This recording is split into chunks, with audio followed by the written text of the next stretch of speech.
Cinema express நேயர்களுக்கு வணக்கம். இன்னைக்கு என்ன படத்தோட ரிவ்யூ பார்க்க போறோம் அப்படின்னு பார்த்தீங்கன்னா, ஆர்எஸ் துரை செந்தில்குமார் இயக்கத்தில் லெஜண்ட் சரவணன், பாயல் ராஜ்புத், ஷாம், ஆண்ட்ரியா, அதுக்கப்புறம் ஒரு பெரிய டீம் நடிச்சிருக்காங்க. கண்டிப்பாக நான் கிரெடிட் வந்து கொடுக்கணும்னு நினைக்கிறேன்.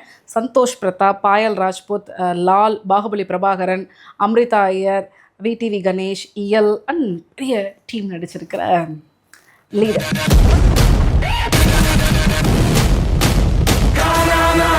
இந்த படத்தோட டீசர் பார்த்தோன்னே பக்கா கமர்ஷியல் ஆக்ஷனாக இருக்க போகுது அப்படிங்கிற மாதிரி ஒரு தாட் இருந்தது.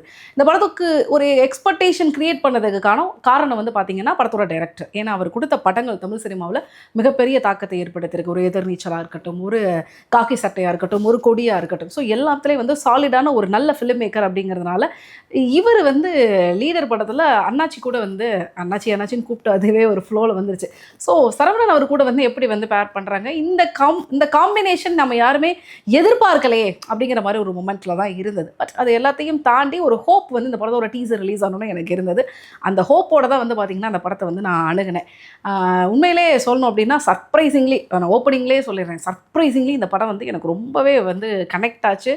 நான் ரொம்ப ரசித்து பார்த்தேன். பொதுவாக ப்ரெஷ் ஷோ அப்படின்னா உம்மனா மூஞ்சி மாதிரி இப்படி உட்காந்துக்கிட்டு அப்படியே இறுக்கமாக அப்படி தான் பார்ப்போம். ஏன்னா நம்ம என்ன சொல்கிறாங்க, என்ன வசனம் சொல்கிறாங்க, அதில் ஏதாவது விவகாரமாக இருக்குதா அப்படிங்கிறதெல்லாம் நோட் பண்ணி ரிவ்யூ கொடுக்கறதுனால சில விஷயங்களை ரொம்ப கவனிக்கணுங்கிறதுக்காக அமைதியாக பார்க்குறது தான் பழக்கம். பட் இந்த படத்தை பொறுத்த வரைக்கும் என்னுடைய வழக்கமான சினிமா பார்க்கும் பாணியிலேருந்து கொஞ்சம் அப்படியே டீவியேட் ஆகி நிறைய ட்விஸ்ட்டு, கிளைமேக்ஸில் இருந்த ட்விஸ்ட்டுக்கெல்லாம் வந்து பார்த்திங்கன்னா என்னையே அறியாமல் கைத்தட்டி நான் வந்து மெய்மறந்து இந்த படத்தை பார்த்துட்டேன் அப்படின்னு தான் சொல்லணும்.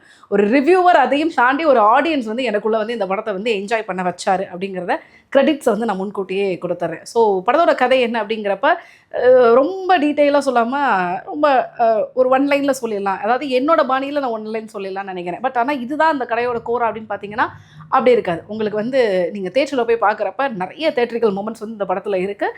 ஸோ 6 வருட சிறை தண்டனைக்கு பிறகு தன்னுடைய பொண்ணை பார்க்குறதுக்காக ஊருக்கு வரக்கூடிய நம்ம படத்தோட ஹீரோ, அவருக்கு சுற்றி நடக்கக்கூடிய பிரச்சனைகள், அந்த பொண்ணுக்கிட்ட வந்து எப்படியாவது ஒரு அப்பாவாக தன்னை வந்து எப்படியாவது வந்து சொல்லிடணும் அப்படின்னு அவர் தவிக்கிற தவிப்பு, இந்த மாதிரியான பல விஷயங்கள் நோக்கி இந்த படம் வந்து பயணம் பண்ணுது. என்னென்ன நடக்குது, எதனால் அவர் வந்து 6 வருஷம் தண்டனை கொடுத்தாங்க, எதனால் வந்து இப்படி ஒரு சூழல் உருவாச்சு அப்படிங்கிற ஒரு ஃப்ளாஷ்பேக்கு, அதுக்கப்புறம் இந்த சிச்சுவேஷனுக்குள்ளே வந்ததுக்கப்புறமா நடக்கக்கூடிய விஷயங்களுக்கெல்லாம் எப்படி வந்து கனெக்ட் பண்ணுறாங்க அப்படிங்கிறது அந்த படத்தோடைய ஒன் லைன். சரிங்களா?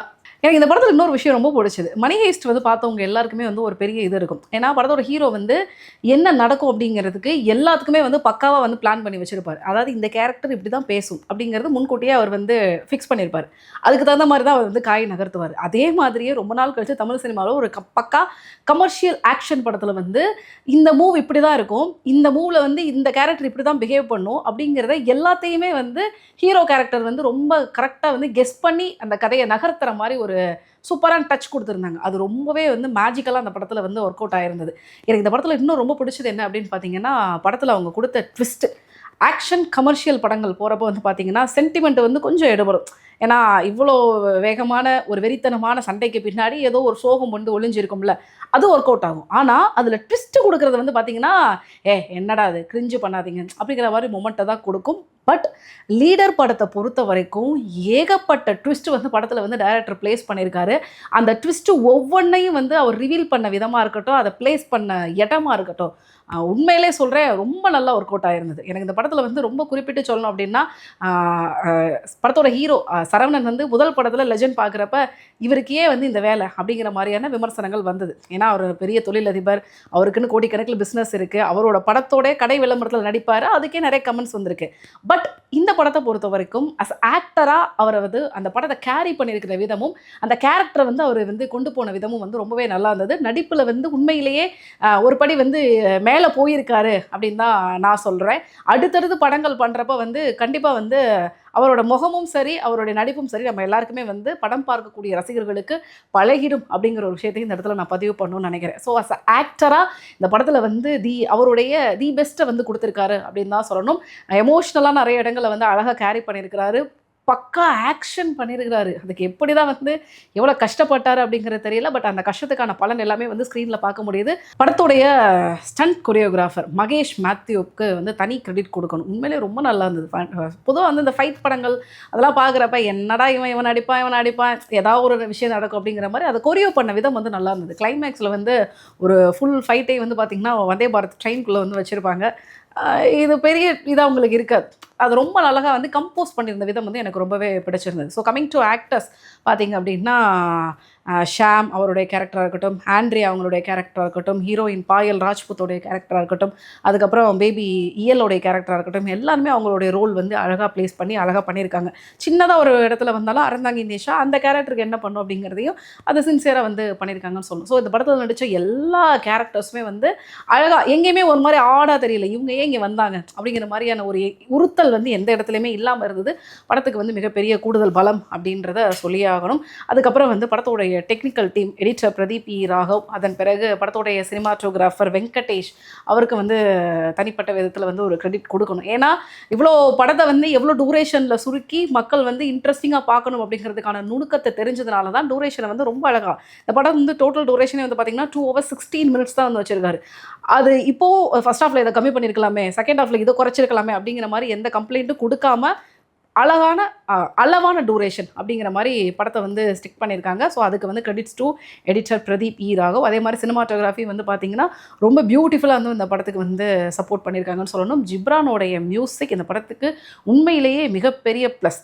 ஏன்னா கமர்ஷியல் படங்களில் வந்து ஒரு இசை வந்து எப்போவுமே வந்து ஒரு சின்ன இதில் இருக்கும். ஏன்னா இறைச்சல் ஜாஸ்தியாக இருக்கும். ஏன்னா அங்கேயே வந்து ஆல்ரெடி ஃபைட் இருக்குது, இது இருக்குது, இந்த மாதிரி விஷயங்கள் இருக்கிறப்ப மியூசிக் வந்து ஓவர்டூ பண்ணுற மாதிரியான நிறைய படங்கள் கமர்ஷியல் படங்கள் நம்ம கடந்து வந்திருக்கும். பட் ஆனால் இந்த படத்தை பொறுத்த வரைக்கும் அதை வந்து தூக்கி கூட்டிகிட்டு போகிறது, சுமந்துக்கிட்டு போகிறதுன்னு சொல்லுவாங்கள்ல, அந்த ஒரு பெரிய ரோல் பிளே வந்து பார்த்திங்கன்னா ஜிப்ரானோடைய மியூசிக் வந்து பண்ணியிருக்கு. எங்கேயுமே உறுத்தாத ஒரு பாட்டோட பிளேஸ்மெண்ட்டாக இருக்கட்டும், அதே மாதிரி பின்னணி இசையாக இருக்கட்டும், ரொம்ப பெரிய பக்கபலமாக சப்போர்ட் பண்ணியிருக்கு அப்படின்னு தான் சொல்லணும். ஸோ ஓவரால் இந்த படம் வந்து பார்த்திங்கன்னா எதுக்காக பார்க்கணும் அப்படிங்கிற ஒரு மிகப்பெரிய கேள்வி இருக்கும். ஸோ அதுக்கு வந்து நான் பதில் சொல்லணும்னு நினைக்கிறேன். ஏன்னா ஒவ்வொருத்தரும் வந்து டிக்கெட்டுக்கு வந்து காசு செலவு பண்ணிவிட்டு போய் பார்க்குறப்ப உங்களுக்கு பிடிச்சமான ஹீரோ, இவர் என்னோடய ஃபேவரெட்டுங்க, இவர் படத்தை நான் எதுக்காக வேணாலும் பார்ப்பேன், இவர் என் தலைவங்க, இந்த படத்தை நான் எதுக்கு வேணாலும் பார்ப்பேன் அப்படிங்கிற மாதிரி ஒரு வகை மக்கள் இருக்கத்தான் செய்கிறாங்க. ஆனால் சில நேரங்களில் தன்னுடைய ஆஸ்தான ஒரு ஹீரோவோ ஹீரோயினோ இல்லாத படங்களும் வந்து பார்த்திங்கன்னா சமீபத்தில் ஓடிக்கிட்டு தான் இருக்குது. அதற்கு மிக முக்கியமான காரணம் என்னென்னா அந்த கண்டென்ட், கதையும் அந்த கதையை வந்து எடுத்துகிட்டு போன அந்த திரைக்கதையும் அதை வந்து பிளேஸ் பண்ண படம் அப்படிங்கிற மாதிரியான மோட்டிவில் தான் வந்து நிறைய பேர் வந்து படங்களை சூஸ் பண்ணுறாங்க. ஸோ அப்படி பார்க்குறப்ப எனக்கு பக்கா கமர்ஷியல் ஆக்ஷன் படம் பார்க்குறது ரொம்ப பிடிக்குங்க. அதில் வந்து இந்த ஹீரோ யார், ஹீரோயின் யார் அப்படிங்கிறதுலாம் எனக்கு எந்த விதமான கேள்வியும் கிடையாது. நல்ல படத்தை, நல்ல கதையை நல்ல விதமாக சொல்லியிருந்தா அதில் எந்த விதமான மாற்று கருத்து வைக்காமல் நான் போய் படம் பார்ப்பேன் அப்படின்னு நினைக்கக்கூடிய ரசிகர்களுக்கு நிச்சயமாக இந்த லீடர் படம் வந்து பார்த்திங்கன்னா ஒரு நல்ல படம் பார்த்த எக்ஸ்பீரியன்ஸை கொடுக்கும். ஸோ இதில் வந்து இவர் முகத்தை ஏன் பார்க்கணும், இவரை எதுக்காக நாங்கள் போய் இது பண்ணணும், இதில் எனக்கு எக்ஸ்பெக்டேஷன்ஸே இல்லை அப்படிங்கிற மாதிரியான விஷயங்கள்லாம் கேட்டகரைஸ் பண்ணாமல் இந்த மாதிரியான முயற்சிக்கு வந்து வரவேற்பு கொடுக்கலாம். ஏன்னா இங்கே யார் வேணாலும் எதை வேணுமானும் செய்வதற்கு, அடுத்தவர்களுக்கு பாதிப்பு இல்லாமல் செய்வதற்கு உரிமை இருக்குது. அப்படிங்கிறப்ப அவர் வந்து இந்த கதையை சூஸ் பண்ணி நடிக்கணும்னு ஆசைப்படுறாரு. நான் ஆல்ரெடி முன்னாடியே சொன்ன மாதிரி முதல் படத்தில் வந்து ஏன் அப்படிங்கிற கேள்வி 2வது படத்தில் மாறி இருக்கு. அப்போ அடுத்து 3வது 4வது படத்தில் வந்து பார்த்தீங்கன்னா நிச்சயமாக வந்து ஒரு மிகச்சிறந்த நடிகராக வந்து அவர் தன்னை வந்து நிரூபிக்கிறதுக்கு ஒரு பெரிய சந்தர்ப்பமாக வந்து அமைகிறதுக்கு பிரகாசமான விஷயங்கள் நிறையவே இருக்குது. ஸோ அதுக்கு ஒரு சின்ன சாம்பிளாக தான் வந்து பார்த்திங்கன்னா நான் லீடர் படத்தை வந்து சொல்லுவேன். ஸோ ஓவரால் நல்ல கமர்ஷியல் படம் பார்ப்பேங்க. அதில் வந்து நான் அதிலலாம் வந்து எனக்கு ஒரு இதுவே இல்லை, யார் இருந்தாலும் பிரச்சனை கிடையாது அப்படின்னு நினைக்கிற ஆட்கள் தாராளமாக அந்த படத்தை போய் பார்க்கலாம். அதே மாதிரி எந்த இடத்துலையுமே வந்து ஒரு அருவருப்பான வசனங்களோ இல்லை வந்து ஒரு மாதிரி முகம் சுளிக்க வைக்கக்கூடிய ஒரு காட்சிகள் எதுவுமே இல்லாமல் குடும்பத்தோட குழந்தைகளோடு உட்காந்து பார்க்குற மாதிரி ஒரு படத்தை தான் வந்து கொடுத்துருக்காங்க. இல்லை தேடி கண்டுபிடிச்சி நான் ஒரு குறை அப்படின்னு சொல்லணும் அப்படின்னு பார்த்தீங்கன்னா இன்னும் கொஞ்சம் அவருடைய ஆக்டிங் விஷயங்களில் வந்து ஒரு மெருகேற்றம் செய்வதற்கு முயற்சி இன்னும் கொஞ்சம் அவர் பண்ணணும். அடுத்தடுத்த படங்கள் அதை சரி செய்வார் அப்படிங்கிற ஒரு சின்ன விஷயம் மட்டும்தான் எனக்கு இருந்தது. இதை தாண்டி கண்டுபிடிச்சி குறைன்னு வந்து வலுக்கட்டாயமாக சொல்கிறதுக்கு வந்து எனக்கு இந்த படத்தில் வந்து பெரிய எதுவுமே தெரியலை. ஸோ வந்து ஒரு நல்ல ஆக்ஷன் கமர்ஷியல் படம் பார்க்கணும் அப்படின்னு எண்ணம் கொடுக்குற ஆட்கள் இந்த படத்தை வந்து தாராளமாக நீங்கள் தியேட்டரில் போய் பார்க்கலாம். பார்த்துட்டு உங்களுடைய கமெண்ட்ஸ் என்ன அப்படிங்கிறத எனக்கு பதிவு பண்ணுங்கள். மீண்டும் உங்களே சினிமா எக்ஸ்பிரஸோடைய மூவி ரிவ்யூவில் நான் மீட் பண்ணுறேன். Until then bye from RJ Rohini.